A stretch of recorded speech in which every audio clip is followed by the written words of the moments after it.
야곱과 에서가 오래 묵었던 감정을 풀고 이제 화해를 하자 에서는 야곱에게 동행하겠다고 함께 세일로 가자고 제안을 합니다. 하지만 야곱은 아직 자녀들이 어리고 가축들도 새끼를 베고 있어 하루만 지나치게 몰면 모든 떼가 죽을 것이라면서 에서에게 먼저 가라면서 자신은 천천히 가겠다고 대답을 합니다. 사실 야곱은 에서를 따라 세일 땅으로 갈 마음이 없었습니다. 그렇게 반갑게 화해를 하기는 했지만 육신으로 형이긴 하지만 야곱은 에서가 함께할 사람이 아니라는 것을 알고 있었습니다. 어려서부터 에서는 하나님에 대한 관심이 없었던 사람이었기 때문입니다. 그리고 결정적으로 멀리 밧단아람에서부터 가족들과 소유를 다 가지고 이동을 한 이유는 하나님께서 가라고 하신 고향 헤브론으로 가기 위해서였습니다. 그러니까 세일로 가는 것이 목적이 아니고 하나님이 가라고 한 장소가 아니었던 것입니다. 야곱은 이런 사실 때문에 자녀들과 가축을 이제 핑계로 들면서 에서에게 천천히 가겠다고 말은 했지만 실제로는 세일로 가지 않습니다. 이때만이 아니라 이후에도 야곱은 세일에 방문했다는 기록이 없습니다. 창세기 35장을 보면 이제 나중에 아버지 이삭을 장례하는 장면이 나옵니다. 이때도 에서가 야곱과 함께 장례식을 치르기 위해서 세일 땅에서 야곱이 있는 곳으로 방문을 했다는 기록밖에 나오지 않습니다. 그래도 야곱은 하나님이 원하시는 삶의 방향을 현재는 알고 있었던 것입니다. 하지만 에서는 반대로 여전히 하나님과는 상관이 없이 관심이 없이 살아오고 있었습니다. 16절 볼까요? 이 날에 에서는 세일로 돌아가고, 성경은 굉장히 무심한 듯 이날에 에서가 세일로 돌아갔다라고 기록을 하고 있습니다. 근데 이것은 에서가 얼마나 영적으로 무심한지를 보여주는 표현입니다.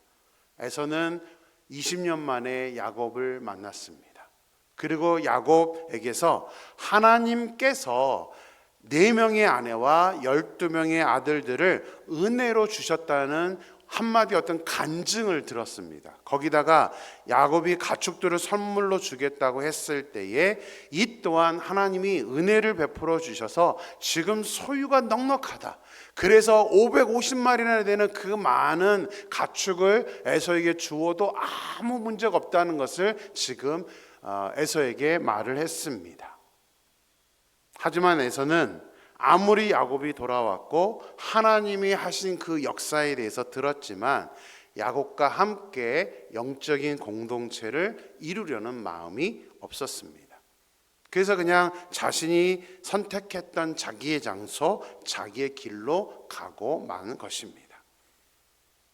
이후에 에서는 에돔 족속의 조상이 됩니다. 그러니까 에서 이후로 그 세일 땅에서 에돔 족속을 만들어냅니다. 그런데 이 에돔 족속 에서의 후예들은 하나님을 대적하고 이스라엘 백성들과 서로 관계를 맺지 않는 그런 대적하는 존재들이 되어버리고 맙니다.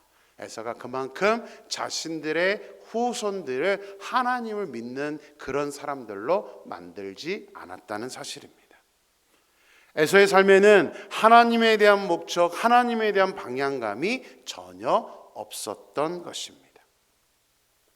어떤 일을 하든 또 인생을 살아갈 때 목적이 바로 서 있으면 어디로 가야 하는지, 무엇을 해야 하는지 정확하게 알게 됩니다.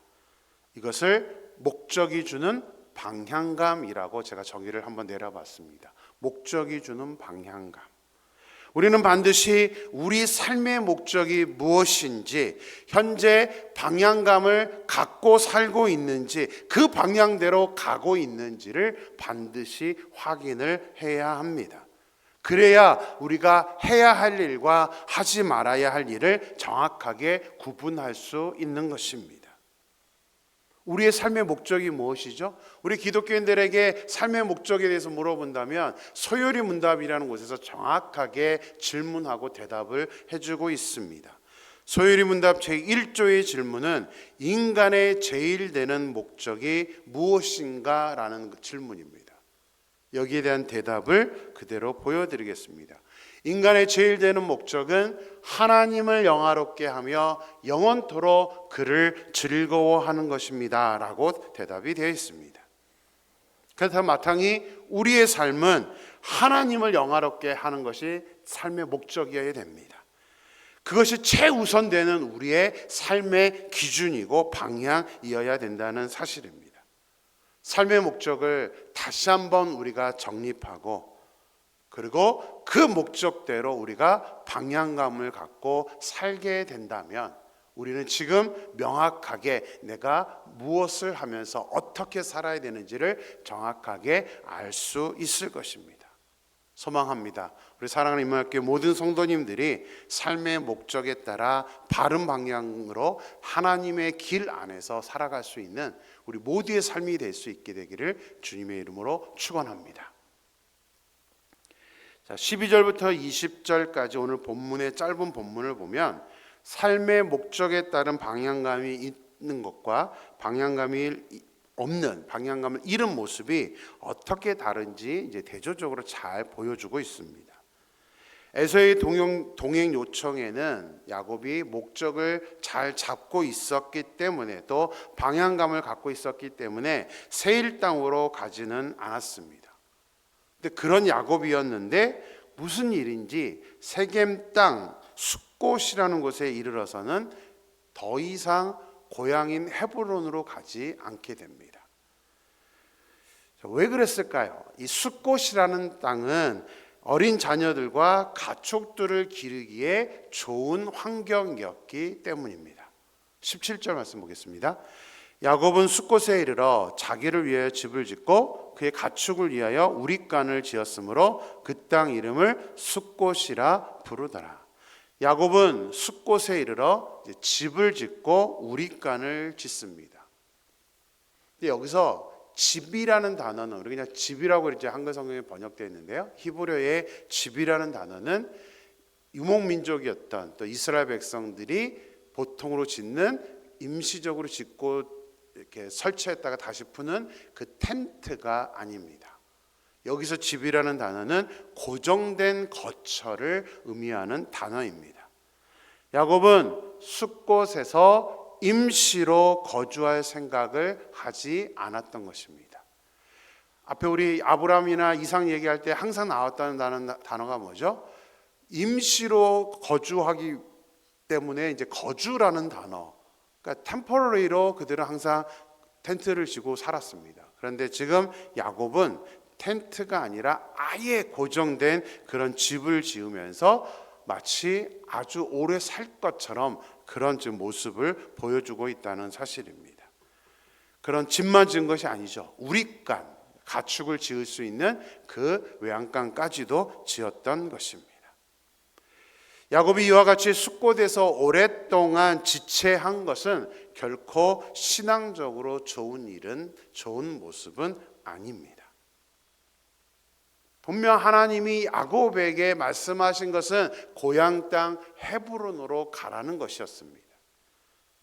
그런데 야곱은 지금 인간적으로 좋아 보였기 때문에 인간적인 필요를 채우기 위해서 숫곳에 머물렀던 것이지 전혀 하나님과의 약속, 신앙적인 측면은 생각하지 않았다는 것입니다.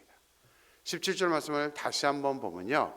자, 야곱이 집을 지었다 그러는데 누구를 위해서 집을 지었다라고 나옵니까? 자기를 위하여 집을 지었대요.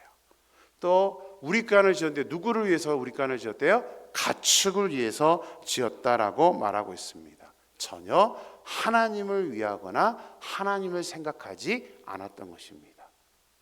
야곱은 분명히 하란으로 가는 그 길 중간에 하나님을 만나 주셨을 때에 야곱이 하나님께 서원했던 것이 있습니다. 무엇이었죠?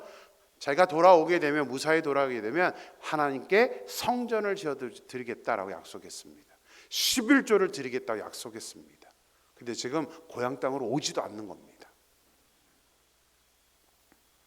야곱은 분명 하나님과의 약속을 위해서라도 고향 땅 헤브론으로 돌아와야만 했었습니다. 그것이 하나님과의 언약이었기 때문입니다. 살기에는 좋아 보였을지 모르지만 야곱은 현재 방향감을 잃어버리고 안정을 위해 숫곳에서 오랜 시간 머물러 버렸던 것입니다. 그로 인해서 창세기 34장을 보면 딸 디나가 세겜 땅에서 성폭행을 당하는 사건이 일어나게 됩니다. 그리고 세겜 족속을 살육하고 약탈하는 사건이 일어나게 된 것입니다. 야곱이 몇 년간 숫곳에 있었는지 정확하게 기록은 없습니다. 근데 야곱이 에서를 만났을 때와 이후의 이 날짜들을 계산해 보면 대충 몇 년을 그 숫곳에 있었는지를 우리는 알게 됩니다. 야곱이 에서를 만났을 때 야곱의 첫 아들 루벤은 12살 정도였었고 요셉이 6살 정도였습니다. 딸 디나가 요셉과 나이 차이가 별로 없기 때문에 아마도 디나가 지금 7살이나 6살 그 정도였을 것입니다. 자, 어린 나이에 디나가 6살, 7살 때에 이 숫곳에 왔는데 34장에서 디나가 성폭행을 당하고 나중에 결혼까지 하자고 하는 것을 보면 아마도 이 디나의 나이는 적어도 17살 이상은 되었을 것입니다. 그렇게 따지면 야곱은 숫곳에서 10년 이상을 지금 지내고 있었다는 사실입니다. 자, 20절 말씀 보겠습니다. 거기에 제단을 쌓고 그 이름을 엘렐로헤 이스라엘이라 불렀더라. 야곱은 그동안 하란에 있으면서 제단을 쌓지 않았다가 라반과 언약을 맺은 후에서야 제단을 쌓았습니다. 근데 오늘 본문을 보면 숫곳에 정착을 하면서 자신들이 머무는 밭을 세겜의 아버지 하몰의 아들들의 손에서 이제 돈을 지불하고 구입을 한 후에 하나님께 제단을 쌓고 그 이름을 엘렐로헤 이스라엘이라고 지금 부르고 있습니다. 엘은 하나님이란 단어이죠. 엘로헤 이스라엘, 이 단어는 하나님, 이스라엘의 하나님이라는 뜻입니다. 야곱의 이 행동을 어떻게 이해해야 할까요? 왜 이것을 기록해 놓은 것일까요? 물론 표면적으로 야곱이 제단을 쌓은 것은 하나님께서 기뻐하실 만한 일일 것입니다.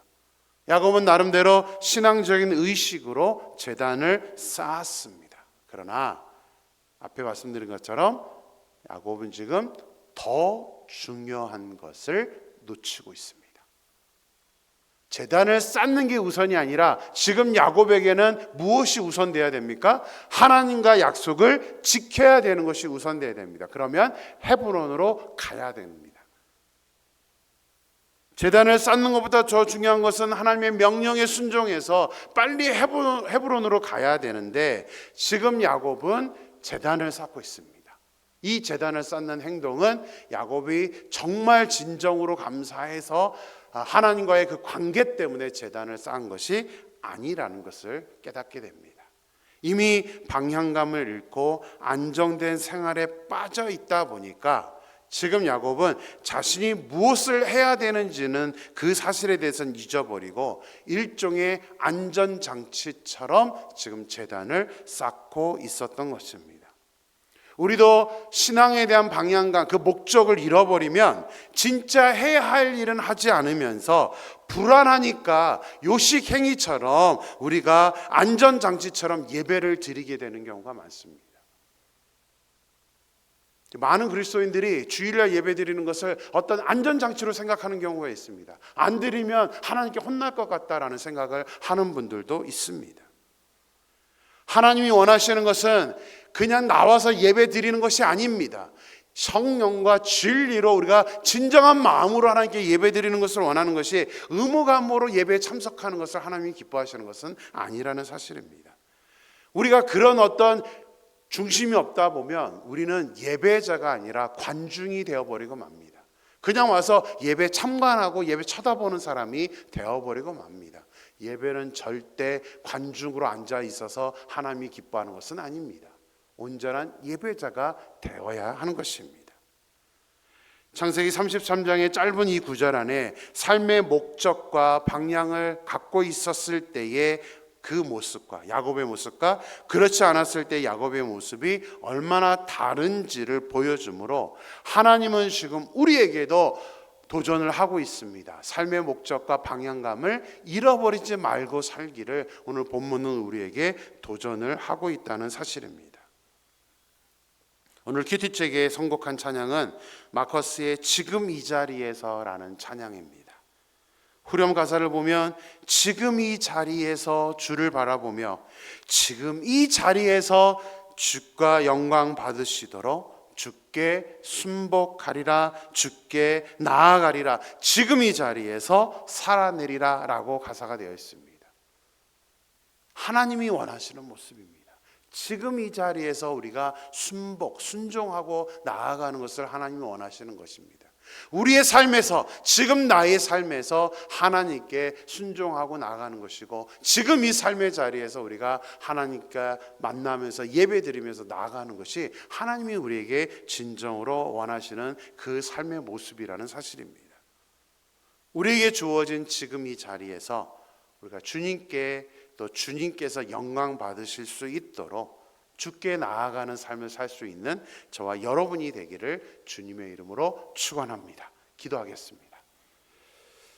하나님 감사합니다. 오늘도 말씀으로 저희들 찾아오시고 도전하여 주시고 깨달음을 주심에 감사를 드립니다. 오늘 짧은 본문 안에 야곱이 삶의 목적과 방향감을 갖고 있을 때와 그렇지 않았을 때의 모습이 얼마나 다른지에 대해서 우리가 말씀을 통해서 깨닫게 되었습니다. 에서의 요구에 대해서 야곱은 헤브론으로 가야 되는 것이 하나님과의 약속을 지키는 것이기 때문에 에서와 함께 세일 땅으로는 가지 않는 그런 모습을 보여주었습니다. 그러나 그랬던 야곱이 세겜 땅 숫곳에 이르러서는 그곳이 자녀들과 가축을 키우기에 유리하다 보니까 임시가 아니라 아주 오랫동안 머무를 각오를 하고 고정된 집을 짓고 우리간을 지으면서 그곳에서 10년이 넘는 시간을 아버지 살고 있는 모습을 보게 됩니다. 그로 인해서 그 세겜 땅에서 디나의 사건이 발생되고 또 세겜 사람들을 살육하고 노력하는 그런 사건도 일어나게 되는 것을 보게 됩니다. 하나님, 우리도 살아가면서 우리의 삶의 목적이 무엇인지를 잃어버리고 살아갈 때가 많습니다. 하나님 또 그 목적이 주는, 삶의 목적이 주는 그 방향감도 우리가 잃어버리면서 살아갈 때가 많습니다. 하나님 소망합니다. 우리 사랑하는 임마누엘교회 모든 성도님들을 하나님 붙잡아 주셔서 하나님, 우리가 소율이 문답을 본 것처럼 우리의 삶의 제일 되는 목적은 하나님을 영화롭게 하는 것이고 하나님을 기쁘시게 하는 그 사실이라는 것을 우리가 잊어버리지 아니하고 우리가 온전히 우리의 삶의 최우선으로 하나님을 영화롭게 하며 하나님을 기쁘게 하는 삶의 그 목적과 방향감을 가지고 살아갈 수 있는 우리 모두가 될 수 있도록 역사하여 주시옵소서. 하나님께서 저희들과 함께 하실 줄 믿고 거룩하신 예수님의 이름으로 기도드렸습니다. 아멘.